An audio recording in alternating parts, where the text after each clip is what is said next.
Bermuda triangle একটা জায়গা যেখানে মানুষ, জাহাজ আর প্লেন হাওয়ার মতো মিলিয়ে যায়।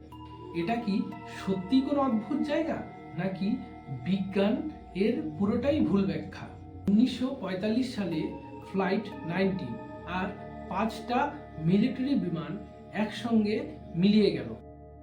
আরও আছে ইউএসএস সাইক্লপস, যেটা 300 জন সহ জলের নিচে গায়ব।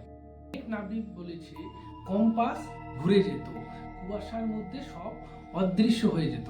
অনেকে ভাবে এলিয়ান অ্যাবডাক্ট করে, কেউ বলে টাইম পোর্টাল, আবার কেউ বলে গ্যাস হাইড্রেট বিস্ফোরণে জাহাজ ডুবে যায়। আকাশে ইলেকট্রোম্যাগনেটিকের ঝড়ও হতে পারে। তবে সবচেয়ে চাঞ্চল্যকর ধারণা, এখানে একটা ওয়ার্মহোল আছে। বিজ্ঞানীরা বলে এসবের অনেক ব্যাখ্যা আছে।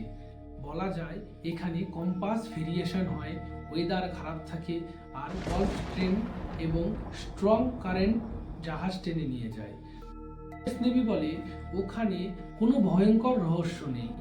বারমুডা ট্রায়াঙ্গেলের সব রহস্যই মিথ্যে, নাকি এখনো কিছু আছে যা বিজ্ঞান বুঝে উঠতে পারেনি?